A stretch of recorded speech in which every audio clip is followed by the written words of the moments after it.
संसार में प्रचलित सभी धर्म गीता की दूरस्थ प्रतिध्वनि मात्र हैं। भगवान महावीर, भगवान गौतम बुद्ध, गुरु नानक, कबीर इत्यादि के श्रद्धापूरित तप सिद्धांतों की उच्चतम अभिव्यक्ति गीता है। गीता के वे ही कैसेट सुमन आप सबके समक्ष आत्मदर्शनार्थ प्रस्तुत हैं।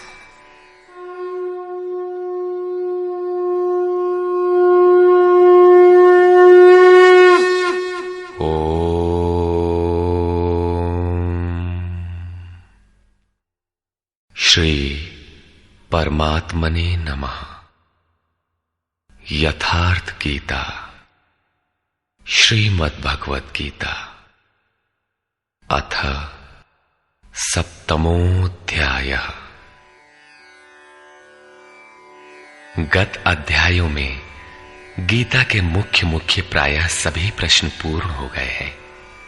निष्काम कर्म योग, ज्ञान योग, कर्म और यज्ञ का स्वरूप और उसकी विधि, योग का वास्तविक स्वरूप और उसका परिणाम तथा अवतार, वर्ण संकर, सनातन आत्मस्थित महापुरुष के लिए भी लोकहितार्थ कर्म करने पर बल, युद्ध इत्यादि पर विशद चर्चा की गई।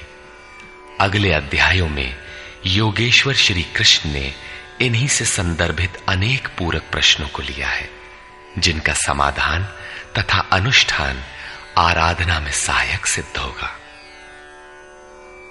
छठे अध्याय के अंतिम श्लोक में योगेश्वर ने यह कहकर प्रश्न का स्वयं बीजारोपण कर दिया कि जो योगी मद्गतेनांतरात्मना, मुझ में अच्छी प्रकार स्थित अंतःकरण वाला है, उसे मैं अतिशय श्रेष्ठ योगी मानता हूं।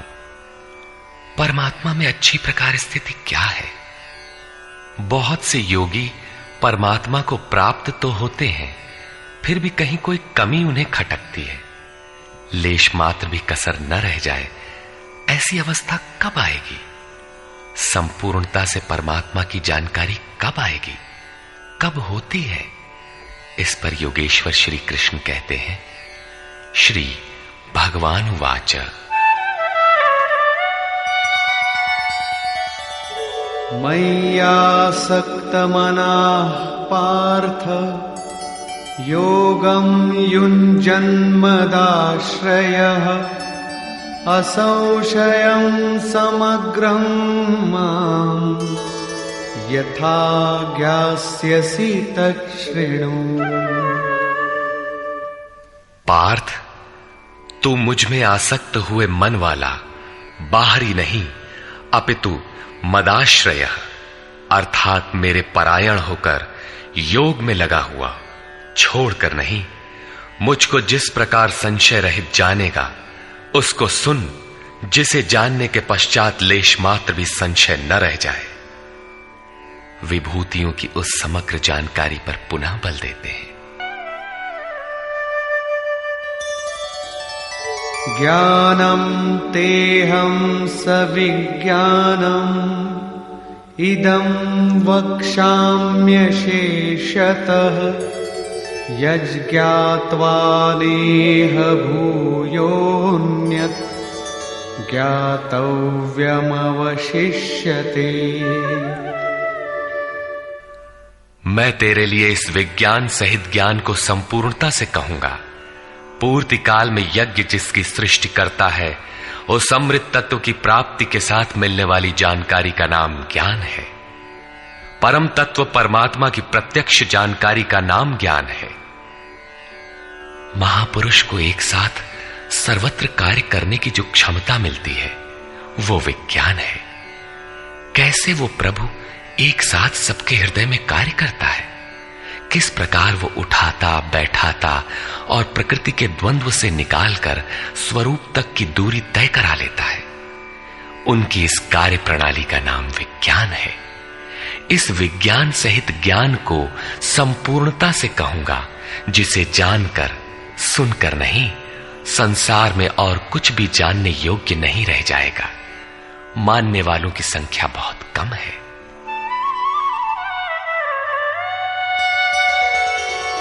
मनुष्याणां सहस्रेषु कश्चिद्यतति सिद्धये यततामपि सिद्धानां कश्चिन्मां वेत्ति तत्वतः।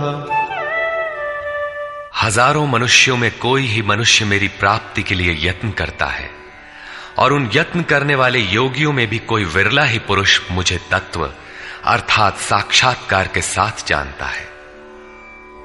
अब समग्र तत्व है कहां? एक स्थान पर पिंड रूप में है अथवा सर्वत्र व्याप्त है? इस पर योगेश्वर श्री कृष्ण कहते हैं, भूमिरापो नलो वायुः खं मनो बुद्धिरेव च अहंकार इतीयं मे भिन्ना प्रकृतिरष्टधा। अर्जुन, भूमि, जल, अग्नि, वायु और आकाश तथा मन, बुद्धि और अहंकार, ऐसे ये 8 प्रकार के भेदों वाली मेरी प्रकृति है। ये अष्टधा मूल प्रकृति है। अपरेयमितस्त्वन्या प्रकृतिं विद्धि मे परा जीवभूतां महाबाहो ययेदं धार्यते जगत्। इयम अर्थात ये 8 प्रकारों वाली तो मेरी अपरा प्रकृति है, अर्थात जड़ प्रकृति है। महाबाहु अर्जुन, इससे दूसरी को जीव रूप परा अर्थात चेतना प्रकृति जान, जिससे संपूर्ण जगत धारण किया हुआ है, वो है जीवात्मा। जीवात्मा भी प्रकृति के संबंध में रहने के कारण वो भी प्रकृति ही है। एतद्योनीनि भूतानि सर्वाणीत्युपधारय अहं कृत्स्नस्य जगतः प्रभवः प्रलयस्तथा। अर्जुन, ऐसा समझ के संपूर्ण भूत एतद्योनीनि, इन महाप्रकृतियों से परा और अपरा प्रकृतियों से ही उत्पन्न होने वाले हैं। यही दोनों एकमात्र योनि है। मैं संपूर्ण जगत की उत्पत्ति तथा प्रलय रूप हूं, अर्थात मूल कारण हूं। जगत की उत्पत्ति मुझसे है और प्रलय अर्थात विलय भी मुझ में है। जब तक प्रकृति विद्यमान है तब तक मैं ही उसकी उत्पत्ति हूं, और जब कोई महापुरुष प्रकृति का पार पा लेता है तब मैं ही महाप्रलय भी हूं, जो अनुभव में आता है। सृष्टि की उत्पत्ति और प्रलय के प्रश्न को मानव समाज ने कौतूहल से देखा है। विश्व के अनेक शास्त्रों में इसे किसी न किसी तरह समझने का प्रयास चला आ रहा है।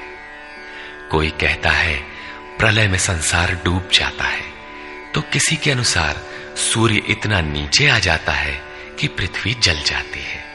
कोई इसी को कयामत कहता है कि इसी दिन सबका फैसला सुनाया जाता है, तो कोई नित्य प्रलय नैमित्तिक प्रलय की गणना में व्यस्त है।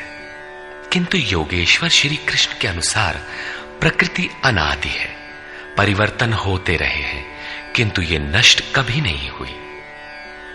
भारतीय धर्म ग्रंथों के अनुसार मनु ने प्रलय देखा था। इसके साथ 11 ऋषियों ने मत्स्य की सींग में नाव बांधकर हिमालय के एक उत्तुंग शिखर की शरण ली थी। लीलाकार श्री कृष्ण के उपदेशों एवं जीवन से संबंधित उनके समकालीन शास्त्र भागवत में मृकंड मुनि के पुत्र मार्कंडेय जी द्वारा प्रलय का आंखों देखा हाल प्रस्तुत है। वे हिमालय के उत्तर में पुष्पभद्रा नदी के किनारे रहते थे। भागवत के 12 स्कंद के 8वें और 9वें अध्याय के अनुसार शौनक आदि ऋषियों ने सूत जी से पूछा कि मार्कंडेय जी ने महाप्रलय में वट के पत्ते पर भगवान बाल मुकुंद के दर्शन किए थे, किंतु वे तो हमारे ही वंश के थे और हमसे कुछ ही समय पूर्व हुए थे। उनके जन्म के बाद न तो कोई प्रलय हुआ और न ही सृष्टि ही डूबी, सब कुछ यथावत है। तब उन्होंने कैसा प्रलय देखा? सूत जी ने बताया कि मार्कंडेय जी की प्रार्थना से प्रसन्न होकर नर नारायण ने उन्हें दर्शन दिया। मार्कंडेय जी ने कहा कि मैं आपकी वो माया देखना चाहता हूं जिससे प्रेरित होकर ये आत्मा अनंत योनियों में भ्रमण करता है। भगवान ने स्वीकार किया और एक दिन जब मुनि अपने आश्रम में भगवान के चिंतन में तन्मय हो रहे थे, तब उन्हें दिखाई पड़ा कि चारों ओर से समुद्र उमड़कर उनके ऊपर आ रहा है। उसमें मगर छलांगे लगा रहे थे। उनकी चपेट में ऋषि मार्कंडेय भी आ रहे थे। वे इधर उधर बचने के लिए भाग रहे थे। आकाश, सूर्य, पृथ्वी, चंद्रमा, स्वर्ग, ज्योतिष मंडल सभी उस समुद्र में डूब गए। इतने में मार्कंडेय जी को एक बरगद का पेड़ और उसके पत्ते पर एक शिशु दिखाई दिया। श्वास के साथ मार्कंडेय जी भी उस शिशु के उदर में चले गए और अपना आश्रम, सूर्य मंडल सहित सृष्टि को जीवित पाया और पुनः श्वास के साथ उस शिशु के उदर से वे बाहर आ गए। नेत्र खुलने पर मार्कंडेय ने अपने को उसी आश्रम में अपने ही आसन पर पाया। स्पष्ट है कि करोड़ों वर्ष के भजन के पश्चात उन मुनि ने ईश्वरीय दृश्य को अपने हृदय में देखा, अनुभव में देखा। बाहर सब कुछ ज्यों का त्यों था। अतः प्रलय योगी के हृदय में ईश्वर से मिलने वाली अनुभूति है। भजन की पूर्ति काल में योगी के हृदय में संसार का प्रवाह मिटकर अव्यक्त परमात्मा ही शेष बचता है। यही प्रलय है। बाहर प्रलय नहीं होता। महाप्रलय शरीर रहते ही अद्वैत की अनिर्वचनीय स्थिति है। ये क्रियात्मक है। केवल बुद्धि से निर्णय लेने वाले भ्रम का ही सृजन करते हैं, चाहे हम हों या आप। इसी पर आगे देखें। मत्तः परतरं नान्यत् किंचिदस्ति धनंजय मयि सर्वमिदं प्रोतं सूत्रे मणिगणा इव। धनंजय, मेरे सिवाय किंचन मात्र भी दूसरी वस्तु नहीं है। ये संपूर्ण जगत सूत्र में मणियों के सदृश मेरे में गुथा हुआ है तो, परंतु जानेंगे कब? जब इस अध्याय के प्रथम श्लोक के अनुसार अनन्यासक्ति अर्थात भक्ति से मेरे परायण होकर योग में उसी रूप से लग जाए। इसके बिना नहीं, योग में लगना आवश्यक है। रसोऽहमप्सु कौन्तेय प्रभास्मि शशि सूर्ययोः प्रणवः सर्ववेदेषु शब्दः के पौरुषं नृषु। कौन्तेय, जल में मैं रस हूं, चंद्रमा और सूर्य में प्रकाश हूं, संपूर्ण वेदों में मैं ओंकार हूं। ओ धन अहम धनकार, स्वयं का आकार हूं। आकाश में शब्द और पुरुषों में पुरुष तत्व हूं, तथा मैं पुण्यो गंधः पृथिव्यां च तेजश्चास्मि विभावसौ जीवनं सर्वभूतेषु तपश्चास्मि तपस्विषु। पृथ्वी में पवित्र गंध और अग्नि में तेज हूं, संपूर्ण जीवों में उनका जीवन हूं और तपस्वियों में उनका तप हूं। बीजं मां सर्वभूतानां विद्धि पार्थ सनातनम् बुद्धिर्बुद्धिमतामस्मि तेजस्तेजस्विनामहम्। पार्थ, तू संपूर्ण भूतों का सनातन कारण अर्थात बीज मुझे ही जान। मैं बुद्धिमानों की बुद्धि और तेजस्वियों का तेज हूं। इसी क्रम में योगेश्वर श्री कृष्ण कहते हैं, बलम बलवतां चाहं कामराग विवर्जितं धर्माविरुद्धो भूतेषु कामोऽस्मि भरतर्षभ। हे भरत श्रेष्ठ अर्जुन, मैं बलवानों का कामना और आसक्ति रहित बल हूं। संसार में सब बलवान ही तो बनते हैं। कोई दंड बैठक लगाता है, कोई परमाणु इकट्ठा करता है, किंतु नहीं, श्री कृष्ण कहते हैं कि काम और राग से परे जो बल है वो मैं हूं, वही वास्तविक बल है। सब भूतों में धर्म के अनुकूल कामना मैं हूं। परब्रह्म परमात्मा ही एकमात्र धर्म है जो सबको धारण किए हुए है। जो शाश्वत आत्मा है वही धर्म है। जो उससे अविरोध रखने वाली कामना है मैं हूं। आगे भी श्री कृष्ण ने कहा कि अर्जुन, मेरी प्राप्ति के लिए इच्छा कर। सब कामनाएं तो वर्जित हैं, किंतु उस परमात्मा को पाने की कामना आवश्यक है, अन्यथा आप साधन कर्म में प्रवृत्त नहीं होंगे। ऐसी कामना भी मेरी ही देन है। ये चैव सात्विका भावा राजसास्तामसाश्च ये मत्त एवेति तान् विद्धि नत्वहं तेषु ते मयि। और भी जो सत्वगुण से उत्पन्न होने वाले भाव हैं, जो रजोगुण और तमोगुण से उत्पन्न होने वाले भाव हैं, उन सब को तुम मुझसे ही उत्पन्न होने वाले हैं ऐसा जान। परंतु वास्तव में उनमें मैं और वे मेरे में नहीं हैं, क्योंकि न मैं उनमें खोया हूं और न वे ही मुझ में प्रवेश कर पाते हैं। क्योंकि मुझे कर्म से स्पृहा नहीं है, मैं निर्लेप हूं, मुझे इनमें कुछ पाना नहीं है, इसलिए मुझ में प्रवेश नहीं कर पाते। ऐसा होने पर भी जिस प्रकार आत्मा की उपस्थिति से ही शरीर को भूख प्यास लगती है, आत्मा को अन्न अथवा जल से कोई प्रयोजन नहीं है, उसी प्रकार प्रकृति परमात्मा की उपस्थिति में ही अपना कार्य कर पाती है। परमात्मा उसके गुण और कार्यों से निर्लेप रहता है।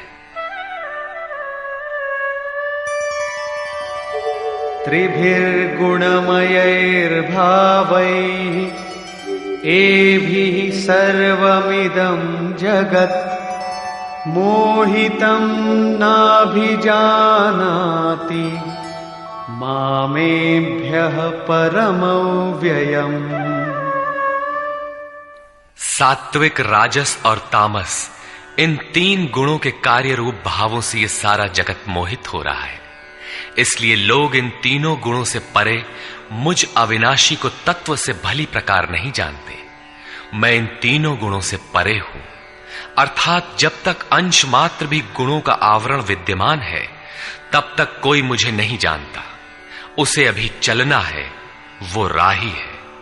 और दैवी ह्येषा गुणमयी मम माया दुरत्यया मामेव ये प्रपद्यन्ते मायामेतान्तरन्ति ते।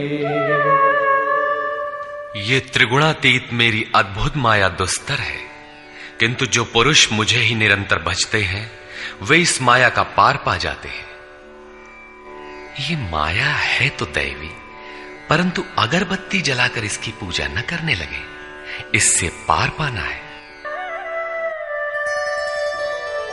न मां दुष्कृतिनो मूढ़ाः प्रपद्यन्ते नराधमाः मायया परितज्ञानाः आसुरं भावमाश्रिताः। जो मुझे निरंतर भजते हैं वे जानते हैं, फिर भी लोग नहीं भजते। माया द्वारा जिनका ज्ञान अपहरण कर लिया गया है, जो आसुरी स्वभाव को धारण किए हुए मनुष्यों में अधम काम क्रोधादि दुष्कृतियों को करने वाले मूढ़ लोग मुझे नहीं भजते। तो भजता कौन है? चतुर्विधा भजन्ते मां जनाः सुकृतिनोऽर्जुन आर्तो जिज्ञासुरर्थार्थी ज्ञानी च भरतर्षभ।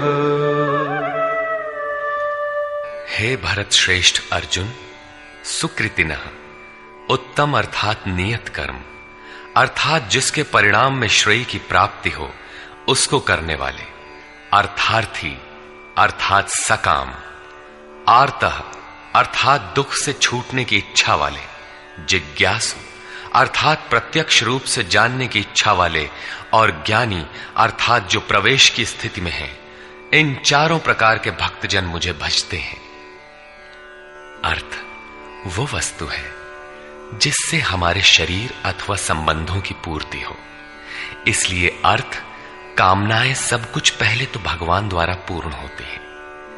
भगवान श्री कृष्ण कहते हैं कि मैं ही पूर्ण करता हूं, किंतु इतना ही वास्तविक अर्थ नहीं है। आत्मिक संपत्ति ही स्थिर संपत्ति है, यही अर्थ है। सांसारिक अर्थ की पूर्ति करते करते भगवान वास्तविक अर्थ आत्मिक संपत्ति की ओर बढ़ा देते हैं, क्योंकि वे जानते हैं कि इतने ही से मेरा भक्त सुखी नहीं होगा। इसलिए वे आत्मिक संपत्ति भी उसे देने लगते हैं। लोक लाहु परलोक निबाहु, लोक में लाभ और परलोक में निर्वाह, ये दोनों भगवान की वस्तु हैं। अपने भक्त को खाली नहीं छोड़ते। आर्त, जो दुखी हो, जिज्ञासु, समग्रता से जानने की इच्छा वाले जिज्ञासु मुझे भजते हैं। साधना की परिपक्व अवस्था में दिग्दर्शन अर्थात प्रत्यक्ष दर्शन की अवस्था वाले ज्ञानी भी मुझे भजते हैं। इस प्रकार 4 प्रकार के भक्त मुझे भजते हैं, जिनमें ज्ञानी श्रेष्ठ है, अर्थात ज्ञानी भी भक्त ही है। इन सब में भी तेषां ज्ञानी नित्ययुक्त एक भक्तिर्विशिष्यते प्रियो हि ज्ञानिनोत्यर्थम् अहं स च मम प्रियः। अर्जुन, उनमें भी नित्य मुझ में एक ही भाव से स्थित अनन्य भक्ति वाला ज्ञानी विशिष्ट है, क्योंकि साक्षात्कार के सहित जानने वाले ज्ञानी को मैं अत्यंत प्रिय हूं और वो ज्ञानी भी मुझे अत्यंत प्रिय है। वो ज्ञानी मेरा ही स्वरूप है। उदाराः सर्व एवैते ज्ञानी त्वात्मैव मे मतम् आस्थितः स हि युक्तात्मा मामेवानुत्तमां गतिम्। यद्यपि ये चारों प्रकार के भक्त उदार ही हैं, कौन सी उदारता कर दी? क्या आपकी भक्ति करने से भगवान को कुछ मिल जाता है? क्या भगवान में कोई कमी है जिसे आपने पूरा कर दिया? नहीं, वस्तुतः वही उदार है जो अपने आत्मा को अधोगति में न पहुंचाए, जो उसके उद्धार के लिए अग्रसर है। इस प्रकार ये सब उदार है। परंतु ज्ञानी तो साक्षात मेरा स्वरूप ही है, ऐसी मेरी मान्यता है, क्योंकि वो स्थिर बुद्धि ज्ञानी भक्त सर्वोत्तम गति स्वरूप मुझ में ही स्थित है। अर्थात वो मैं हूं, वो मुझ में है, मुझ में और उसमें कोई अंतर नहीं है। इसी पर पुनः बल देते हैं। बहूनां जन्मनामन्ते ज्ञानवान् मां प्रपद्यते वासुदेवः सर्वमिति समहात्मा सुदुर्लभः। अभ्यास करते करते बहुत जन्मों के अंत के जन्म में, प्राप्ति वाले जन्म में साक्षात्कार को प्राप्त हुआ ज्ञानी सब कुछ वासुदेव ही है। इस प्रकार मेरे को भजता है। वो महात्मा अति दुर्लभ है। वो किसी वासुदेव की प्रतिमा नहीं गढ़वाता, बल्कि अपने भीतर ही उस परम देव का वास पाता है। उसी ज्ञानी महात्मा को श्री कृष्ण तत्वदर्शी भी कहते हैं। इन्हीं महापुरुषों से बाहर समाज में कल्याण संभव है। इस प्रकार के प्रत्यक्ष तत्वदर्शी महापुरुष श्री कृष्ण के शब्दों में अति दुर्लभ है। जब श्रेय और प्रेय अर्थात मुक्ति और भोग दोनों ही भगवान से मिलते हैं, तब तो सभी को एकमात्र भगवान का भजन करना चाहिए। फिर भी लोग उन्हें नहीं भजते। क्यों? श्री कृष्ण के ही शब्दों में, कामैस्तैस्तैर्हितज्ञानाः प्रपद्यन्तेऽन्यदेवताः तन्तन्नियममास्थाय प्रकृत्या नियताः स्वया। वो तत्वदर्शी महात्मा अथवा परमात्मा ही सब कुछ है। लोग ऐसा समझ नहीं पाते, क्योंकि भोगों की कामनाओं द्वारा लोगों का विवेक अपहरण कर लिया गया है। इसलिए वे अपनी प्रकृति अर्थात जन्म जन्मांतरों से अर्जित संस्कारों के स्वभाव से प्रेरित होकर मुझ परमात्मा से भिन्न अन्य देवताओं और उनके लिए प्रचलित नियमों की शरण लेते हैं। यहां अन्य देवता का प्रसंग पहली बार आया है। यो यो यां यां तनुं भक्तः श्रद्धयार्चितुमिच्छति तस्य तस्याचलां श्रद्धां तामेव विदधाम्यहम्। जो सकामी भक्त जिस जिस देवता के स्वरूप को श्रद्धा से पूजना चाहता है, मैं उसी ही देवता के प्रति उसकी श्रद्धा को स्थिर करता हूं। मैं स्थिर करता हूं, क्योंकि देवता नाम की कोई वस्तु होती तब तो वो देवता ही श्रद्धा को स्थिर करता। सतया श्रद्धया युक्तः तस्याराधनमीहते लभते च ततः कामान् मयैव विहितान् हितान्। वो पुरुष उस श्रद्धा से युक्त होकर उस देव विग्रह के पूजन में तत्पर होता है और उस देवता के माध्यम से मेरे ही द्वारा निर्मित उन इच्छित भोगों को निसंदेह प्राप्त होता है। भोग कौन देता है? मैं ही देता हूं। उसकी श्रद्धा का परिणाम है भोग, न कि किसी देवता की देन। किंतु वो फल तो पा ही लेता है, फिर इसमें बुराई क्या है? इस पर कहते हैं, अन्तवत्तु फलं तेषां तद्भवत्यल्पमेधसां देवान् देवयजो यान्ति मद्भक्ता यान्ति मामपि। परंतु उन अल्प बुद्धि वालों का वो फल नाशवान है। आज फल है तो भोगते भोगते नष्ट हो जाएगा, इसलिए नाशवान है। देवताओं को पूजने वाले देवताओं को प्राप्त होते हैं, अर्थात देवता भी नाशवान है। देवताओं से लेकर यावन मात्र जगत परिवर्तनशील और मरणधर्मा है। मेरा भक्त मुझे ही प्राप्त होता है, जो अव्यक्त है, नैष्ठिकीम परम शांति पाता है। देवता हृदय के अंतराल में परम देव परमात्मा के देवत्व को अर्जित कराने वाले सद्गुणों का नाम है। थी तो ये अंदर की वस्तु, किंतु कालांतर में लोगों ने भीतर की वस्तु को बाहर देखना प्रारंभ कर दिया। मूर्तियां गढ़ ली, कर्मकांड रच डाले और वास्तविकता से दूर खड़े हो गए। श्री कृष्ण ने इस भ्रांति का निराकरण उपर्युक्त 4 श्लोकों में किया। गीता में पहली बार अन्य देवताओं का नाम लेते हुए उन्होंने कहा कि देवता होते ही नहीं, लोगों की श्रद्धा जहां झुकती है वहां मैं ही खड़ा होकर उनकी श्रद्धा को पुष्ट करता हूं और मैं ही वहां फल भी देता हूं। वो फल भी नश्वर है। फल नष्ट हो जाते हैं, देवता नष्ट हो जाते हैं और देवताओं को पूजने वाला भी नष्ट हो जाता है। जिनका विवेक नष्ट हो गया है वे मूढ़ बुद्धि ही अन्य देवताओं को पूजते हैं। श्री कृष्ण तो यहां तक कहते हैं कि अन्य देवताओं को पूजने का विधान ही अयुक्ति संगत है।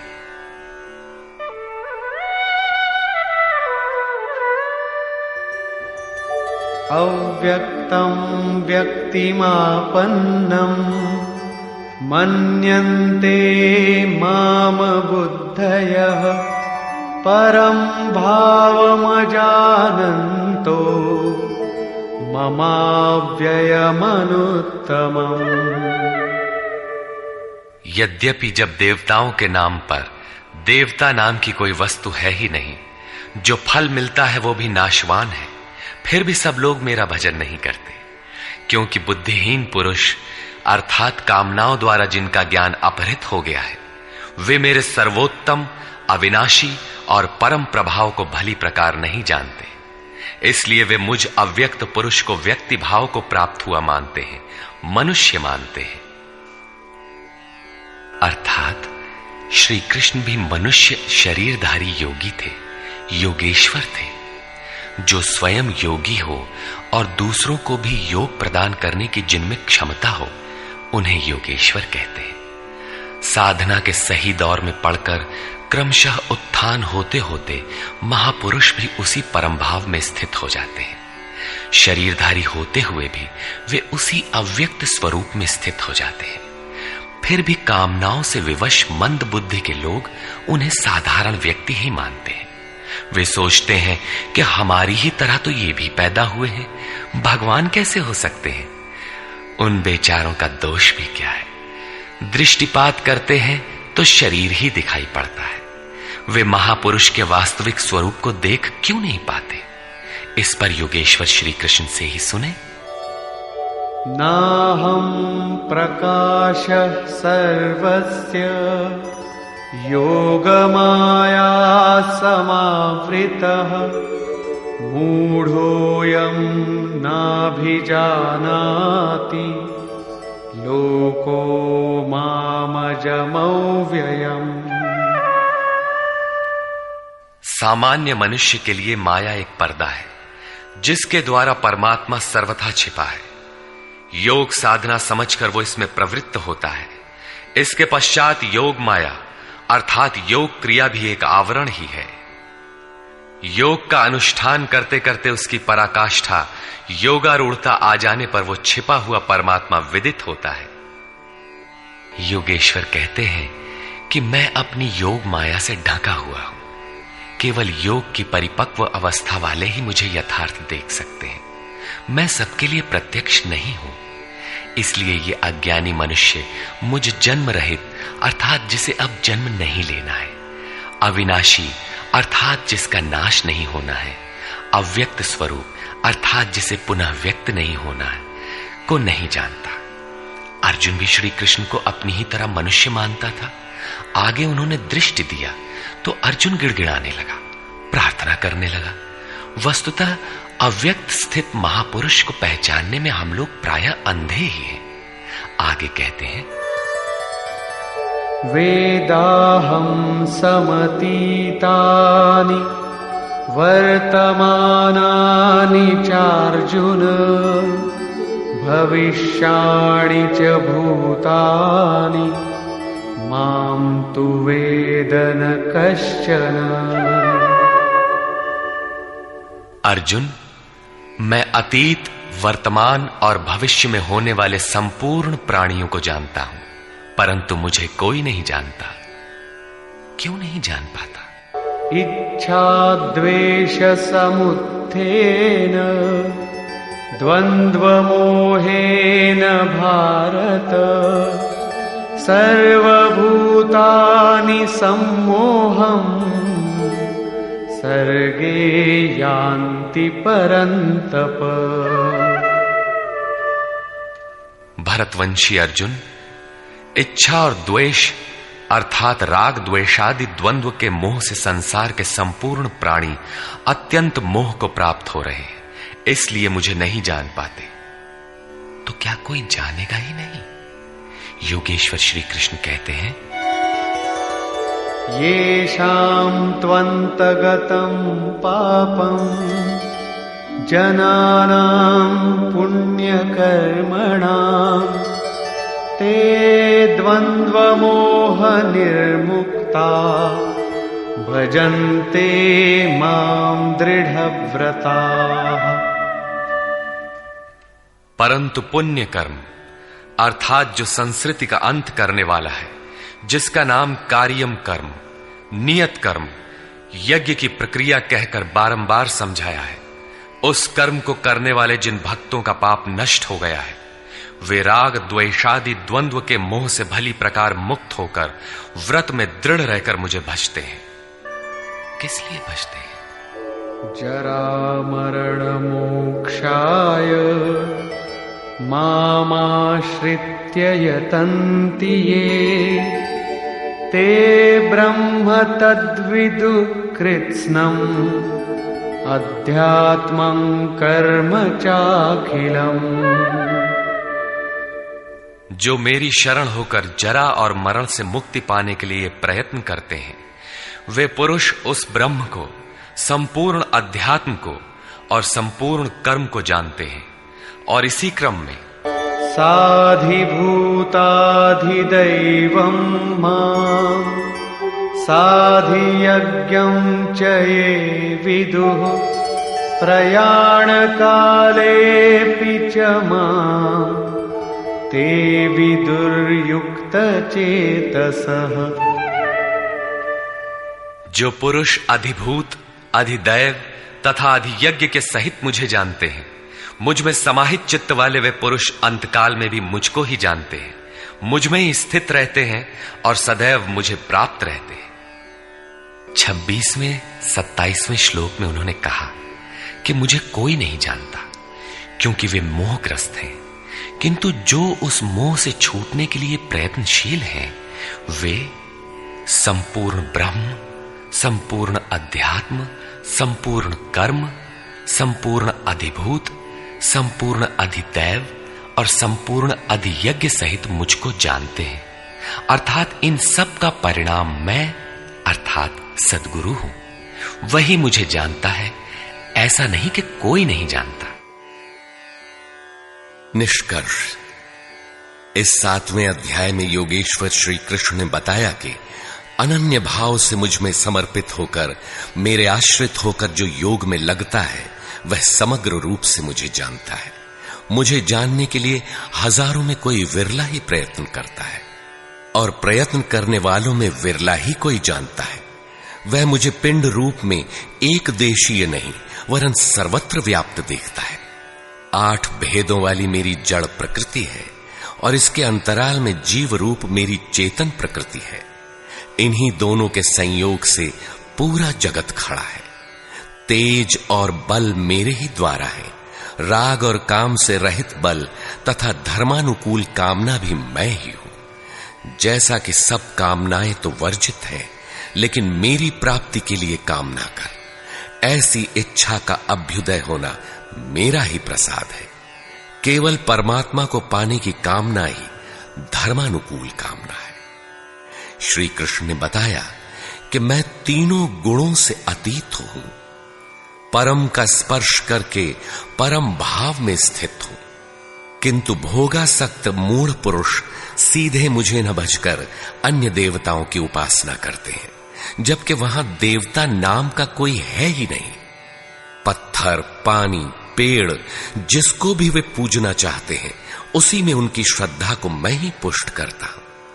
उसकी आड़ में खड़ा होकर मैं ही फल देता हूं, क्योंकि न वहां कोई देवता है, न किसी देवता के पास कोई भोग ही है।